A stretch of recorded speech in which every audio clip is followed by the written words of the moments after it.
सोचिए एक अंधेरी रात है, आसमान में घने बादल हैं। थोड़ी देर बाद बादलों की गरजने की आवाज आती है और फिर एक बहुत चमकदार लाइटनिंग होती है। हर साल दुनिया भर में करोड़ों लोग इस सीन को देखते हैं, लेकिन एक बेसिक सवाल अब भी मिस्ट्री है, ये लाइटनिंग बनती कैसी है। हमें ये बात तो पता है कि बादल के अंदर हवा घूमती है, आइस पार्टिकल्स और वाटर ड्रॉपलेट्स एक दूसरे से टकराते हैं और चार्ज सेपरेशन होता है, लेकिन एक मिसिंग लिंक था, वो हिडन मैकेनिज्म जो एक्सप्लेन करे कि इतनी मैसिव इलेक्ट्रिसिटी कैसे जनरेट होती है। अब एक नई स्टडी में एक फैसिनेटिंग जवाब देता है, फ्लैक्सो इलेक्ट्रिसिटी मतलब छोटी सी आइस क्रिस्टल जब बैंड होती है तो वो एक माइक्रोस्कोपिक बैटरी बन जाती है। आज के इस वीडियो में हम फ्लैक्सो इलेक्ट्रिसिटी से जुड़ी वो सब बातें जानेंगे जिससे हमें ये पता चलेगा कि लाइटिंग बनती कैसी है। आइस के एक छोटे नैनो पार्टिकल से लेकर यूज लाइटनिंग स्ट्राइक तक जाएंगे जो आसमान को चीर देती है, और साथ ही समझेंगे कि ये डिस्कवरी हमारे फ्यूचर को कैसे बदल सकती है। सबसे पहले बेसिक क्लियर करते हैं, ठंडे स्टॉर्म तब बनता है जब गर्म हवा तेजी से ऊपर जाती है और ठंडी हवा नीचे गिरती है। इस प्रोसेस से एक बड़ा सा बादल बनता है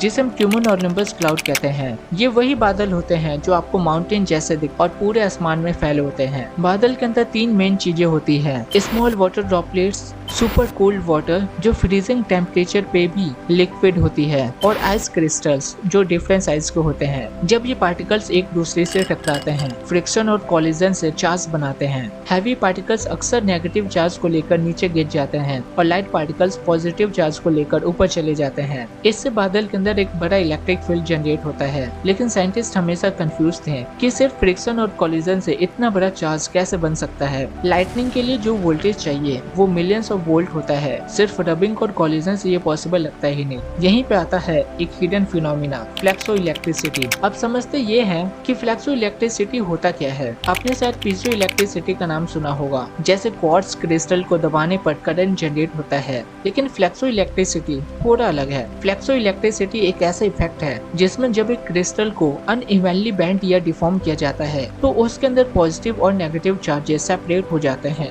इमेजिन कीजिए आप एक स्केल को बेंड करते हो, उसमें एक तरफ कंप्रेशन होता है, दूसरी तरफ स्ट्रेचिंग। आइस के माइक्रोस्कोपिक क्रिस्टल भी जब बादल के टर्बुलेंट विंड में हिलते हैं या टूट जाते हैं या बेंड होते हैं तो वो ऑटोमेटिकली अपना छोटा सा चार्ज बनाते हैं। अब सोचिए एक बड़ा ठंडा क्लाउड जिसमें billions and billions of ice crystals हैं, हर एक अपना टाइनी बैटरी बन रहा है। जब ये सारे इफेक्ट एडअप होते हैं तो रिजल्ट एक एनॉर्मस इलेक्ट्रिक फील्ड होता है जो पूरे स्टॉर्म को चार्ज कर देता है। अब स्टेप बाय स्टेप देखते हैं लाइटनिंग एक्चुअली कैसे बनती है। बादल के अंदर कंटिन्यूअसली हवा घूम रही होती है, गर्म हवा ऊपर की ओर, ठंडी हवा नीचे की ओर। आइस पार्टिकल्स उन करंट में घूमते रहते हैं। जब वो कोलाइड करते हैं तो कुछ क्रैक होते हैं, कुछ बेंड होते हैं और फ्लैक्सो इलेक्ट्रिसिटी से चार्ज जनरेट करते हैं। स्लोली एक बड़ा चार्ज इम्बैलेंस बिल्ड होता है, पॉजिटिव चार्ज क्लाउड के ऊपर वाले रीजन में और नेगेटिव चार्जेस नीचे वाले रीजन में। ग्राउंड पे जो चार्जेस होते हैं वो भी, और इलेक्ट्रिक फील्ड की वजह से रीअरेंज होते रहते हैं। एक पॉइंट पे इलेक्ट्रिक फील्ड इतना स्ट्रॉन्ग हो जाता है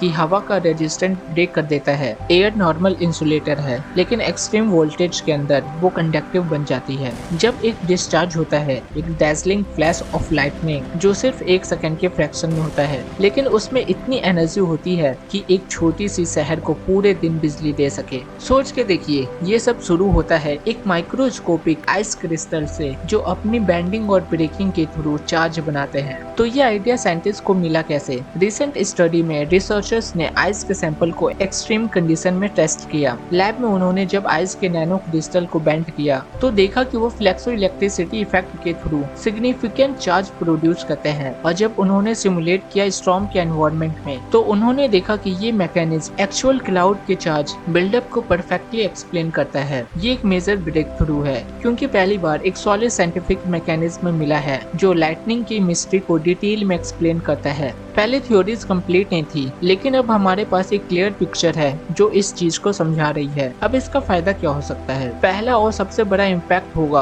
वेदर प्रिडिक्शन में। अगर हम समझ पाए कि कौन से कंडीशन में लाइटनिंग ज्यादा बनती है तो हम ठंडे स्टॉर्म और वेदर को ज्यादा एक्यूरेटली प्रेडिक्ट कर सकते हैं। यहाँ पे दूसरा फायदा सेफ्टी है। हर साल प्लेन्स को लाइटनिंग स्ट्राइक का रिस्क होता है। अगर हम बेटर मॉडल्स डेवलप करें बेस्ड ऑन फ्लैक्सो इलेक्ट्रिक इफेक्ट तो हम एयरक्राफ्ट डिजाइन और सेफ्टी प्रोटोकॉल को और ज्यादा एडवांस बना सकते हैं। और तीसरा एक थोड़ा फ्यूचरिस्टिक आइडिया है, एनर्जी हार्वेस्टिंग। एक लाइटनिंग स्ट्राइक में बिलियंस ऑफ जूल एनर्जी होती है। अभी तक हम उसको कैप्चर नहीं कर पाए, लेकिन अगर हम समझ जाएं कि स्टॉर्म कैसे चार्ज होते हैं तो फ्यूचर में शायद हम एक सिस्टम बना पाए जो कंट्रोल कर सके स्टॉर्म की एनर्जी को और उसको यूज कर सके। इमेजिन करो एक नेचुरल पावर प्लांट जो बादलों से इलेक्ट्रिसिटी देता हो। फ्लेक्सो इलेक्ट्रिसिटी सुनने में कॉम्प्लेक्स लगता है, लेकिन एक सिंपल एनालॉग समझो। जब आप एक बलून को अपने बालों पे रब करते हो तो स्टैटिक चार्ज बनाता है, फिर वो बलून वॉल पे चिपक जाता है। वैसे ही आइस पार्टिकल जब डिफॉर्म होते हैं तो वो चार्ज बनाते हैं, जिसे हम इन फ्यूचर यूज कर सकते हैं।